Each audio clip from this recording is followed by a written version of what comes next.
Hello friends, welcome to AQYS YouTube channel.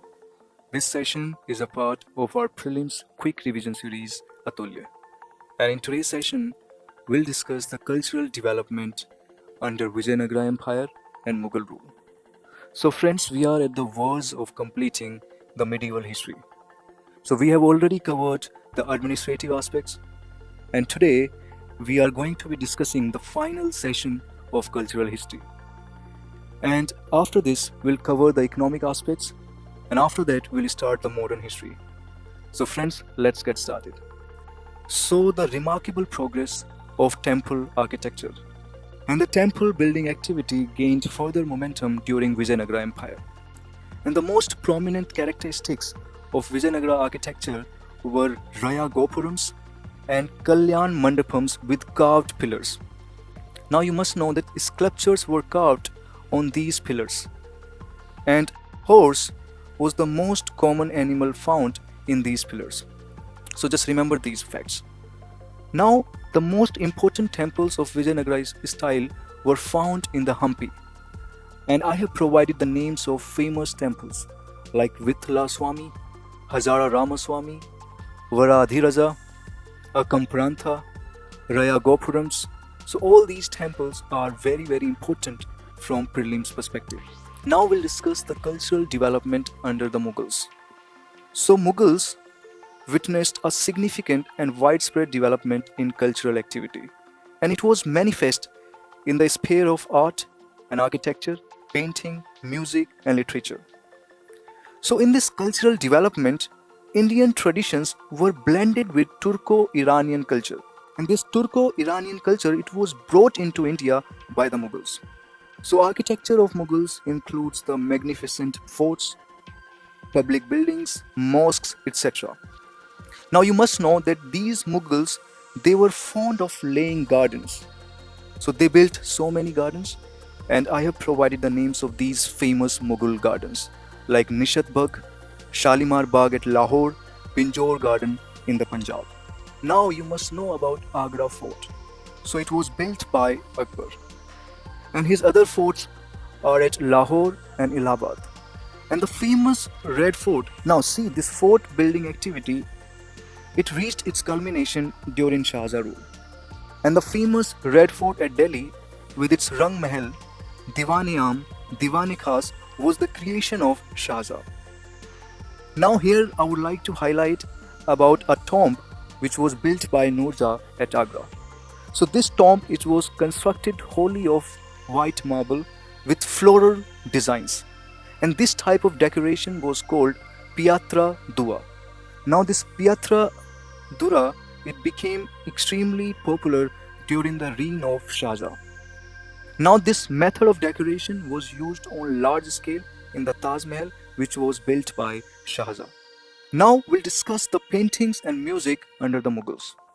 Now the foundation for the Mughal painting, it was laid by Humayun when he was staying in Persia. And when he came to India, he brought with him two painters, Sayyid Ali and Abdul Samad. Now these two names are very important. Now these painters became extremely famous in our country. And remember about Baswan, Miskana, Daswant. These painters attained great positions at Akbar's court artist. Now historical works such as Akbarnama also remained the main themes of Mughal paintings. And the most important work is Hum Janama, which consisted of 1200 paintings. Now Jahangir employed a number of painters like Abdul Hasan, Bishan Das, Madhu, Anant, Manohar, Govardhan, Ustaz Mansoor. Now these names are also important. So the painting was extremely popular during the Mughal rule, and the scenes of hunting, battles, royal courts, portrait painting, paintings of animals, these were the main themes during the Mughal rule.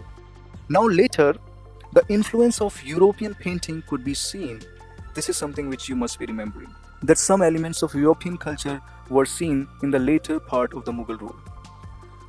Now let's talk about the language and literature under the Mughals. So Persian language became widespread in the Mughal Empire by the time of Akbar's reign. And Abul Fazl, just remember about him, he was a great scholar and the historian of his period. So he set a style of prose writing, and this writing style was followed by many generations. And famous historical works of Abul Fazl are very, very important for your upcoming prelims. Just remember A.N.A. Akbari and Akbarnama. So these were authored by Abul Fazl. So these two are very, very important. So now we'll discuss about the autobiography of Jahangir. It was Tuzuk-i-Jahangiri. So this is something very, very important. And this autobiography, it was famous for its style.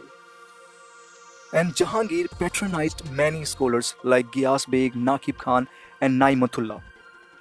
And Shahjahan patronized many writers like Abdul Hamid Lahori, Badshah-Nama, Inayat Khan, and this Inayat Khan wrote Shahjahan-Nama. So just remember this fact. Now, just remember during the reign of Aurangzeb, regional languages like Bengali, Odia, Rajasthani had also developed. So many devotional works like Ramayana and Mahabharata were translated into regional languages during the reign of Aurangzeb. And famous dictionaries of the Persian language were also compiled during the reign of Aurangzeb. So these facts are very, very important, and you can download these notes. As I always emphasize that notes are very, very important because you do not want to pick up the books just before the exam. So you can create your own notes if you have the time, and if you do not have the time, you can simply download this PPT and you can revise before your prelims. And if you have liked our initiative, you can subscribe our YouTube channel and you can follow our social media platforms. We upload daily current affairs on our various social media platforms. And if you have any suggestions, you can mention in the comment section. We are ready to incorporate your suggestions in our future videos. So that's all for today's session. We'll see you in the next session soon. Thank you very much. Bye-bye.